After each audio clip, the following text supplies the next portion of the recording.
Halo, kita ketemu lagi pada sejarah Afrika. Hari ini kita bicara pada topik ketujuh, yaitu tentang apartheid, yaitu sebuah proses praktek rasialisme berdasarkan warna kulit yang menjadi pembatas hubungan sosial, budaya, politik, dan ekonomi yang secara legal formal diterapkan di wilayah Afrika bagian selatan, meliputi wilayah Republik Afrika Selatan, Namibia, Botswana, Lesotho, dan beberapa wilayah-wilayah yang menjadi kekuasaan ketika abad 20 menjadi merebak.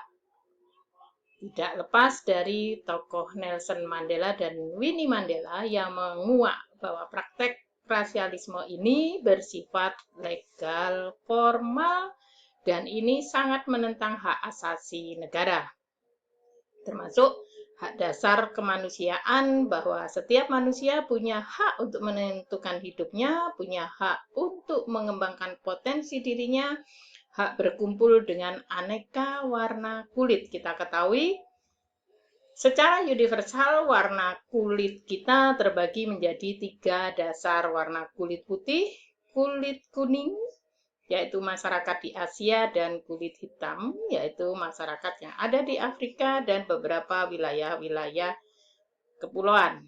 Mengapa ini terjadi? Yuk kita pahami dulu. Dasar dari pemisahan garis rasial ini adalah karena adanya Beurtrekken, ya, artinya bangsa Belanda yang melakukan perjalanan jauh menuju benua harapan baru pada abad ke-15 sampai abad 17. Benua Afrika dan benua Amerika menjadi sebuah ladang untuk mengadu nasib agar mereka bisa mendapat pengalaman-pengalaman yang menantang. Jiwa avantirir inilah yang menjadikan bangsa Boer dari Belanda atau kaum petani ini mencoba peruntungannya karena wilayah Afrika bagian selatan secara iklim hampir memiliki iklim subtropis Eropa. Mengapa? Nah, inilah yang mendasari mengapa orang kulit putih merasa istimewa sebagai masyarakat yang menjelaskan tentang apa itu pemisahan peran, seperti kalau di Asia Selatan, ya, ini berkaitan dengan sistem kasta.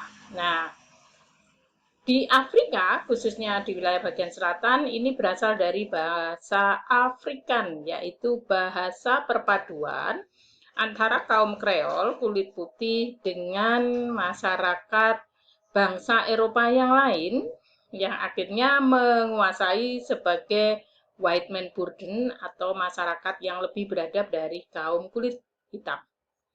Dengan istilah apartheid yang dalam bahasa Inggris ini menjadi 3 kata, apartheid mengandung arti keterpisahan. Nah, ini adalah wujud dari praktek kolonialisme dan superioritas kulit putih di benua hitam. Nah, ini tidak lepas juga dari sebuah pengesahan khusus tentang persepsi dogmatis sebuah ajaran gereja yang menyatakan bahwa ras tertinggi adalah warna kulit putih.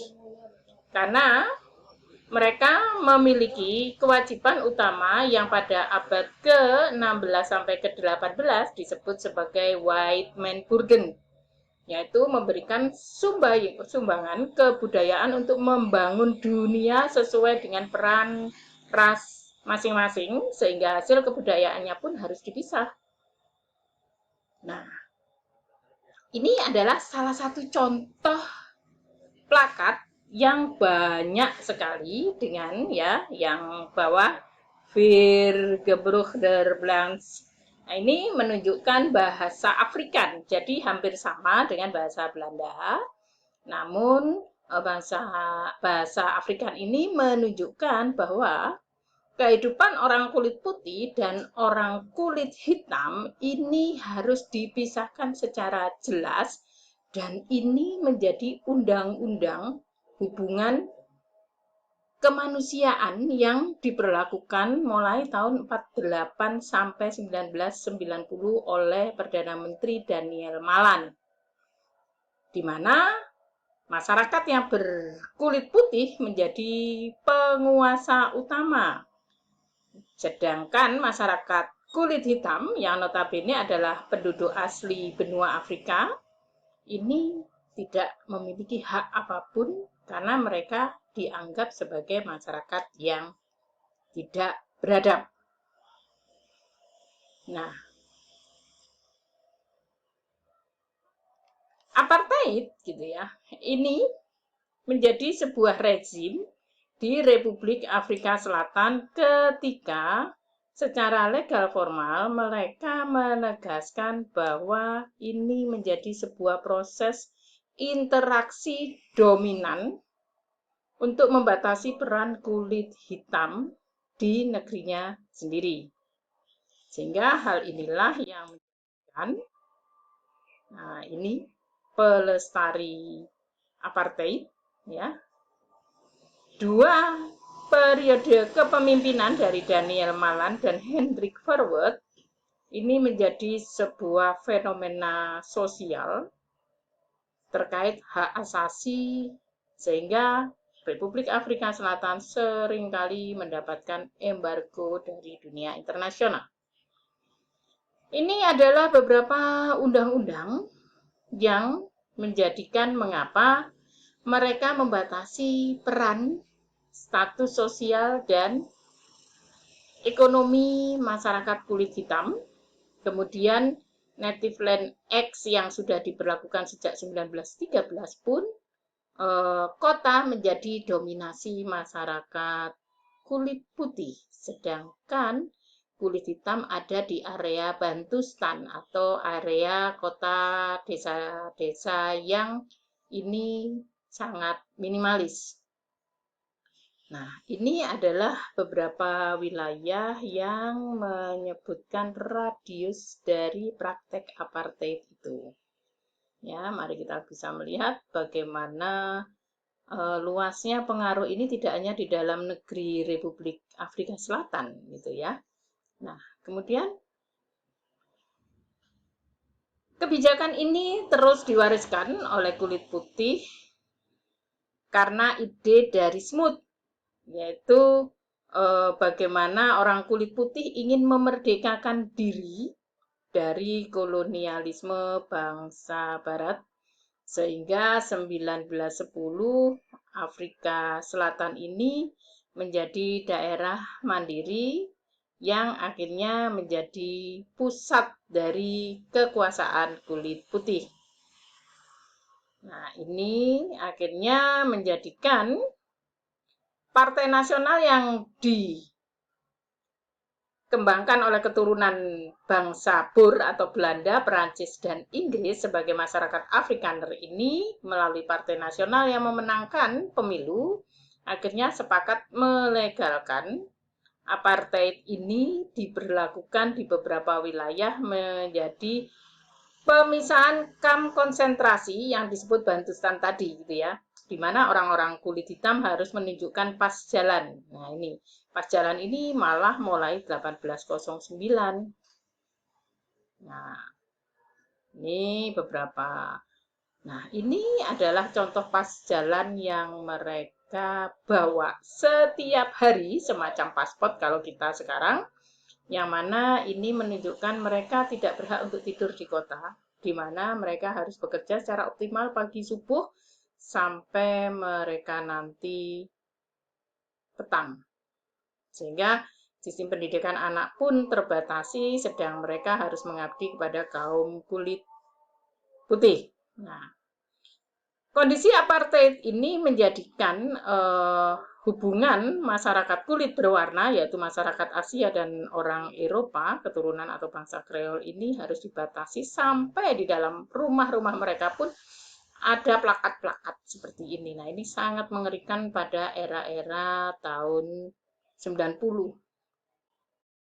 Nah, ini adalah wilayah-wilayah Bantustan yang dianggap sebagai tempat mengisolasi, ya. Jadi ini adalah wilayah yang berwarna ini wilayah-wilayah masyarakat kulit hitam. Yang mana Bantustan ini adalah tanah kelahiran kaum kulit hitam. Yang ini di sini adik-adik bisa lihat ya, suku apa saja yang harus menempati itu dan mereka harus punya pas jalan bagi yang dewasa dan bekerja, sedang anak-anak tidak boleh keluar dari batas wilayah ini. Nah, ini menunjukkan kondisinya seperti apa Bantustan itu. Ini adalah kondisi real bagaimana kehidupan mereka jauh berbeda dengan masyarakat Afrika yang, nah ini, kalau di Indonesia ini kumuh gitu ya, tapi kalau di Afrika ini sudah sangat layak karena apa? Mereka terfasilitasi listrik, air, kemudian mereka aman karena di luar pagar Bantustan ini mereka dijaga ketat oleh pasukan militer dari orang kulit hitam atau kulit berwarna yang bekerja kepada pemerintah Republik Afrika Selatan. Nah, ini adalah beberapa penerapan rasis yang menjadikan bangsa Asia dianggap sebagai bangsa kulit berwarna ini pun harus terpisah dengan orang kulit hitam, ya. Jadi mereka disejajarkan dengan bangsa kulit hitam, tapi perlakuannya masih lebih manusiawi, di mana Mahatma Gandhi pun pernah merasakan praktek apartheid ini. Nah, ini sampai tempat rekreasi, tempat wisata pun mereka harus terbatasi secara jelas sehingga mereka tidak boleh masuk. Nah, bagaimana kalau mereka masuk? Mereka akan dihukum dengan denda. Dan mereka kemana-mana harus bawa paspor ini. Kalau tidak, mereka akan dikarantina dan didenda. Ini adalah kebijakan pemerintahan yang mana baru pada abad ke-21. Nah, ini kita bisa melihat gerakan anti-apartheid terus berkembang.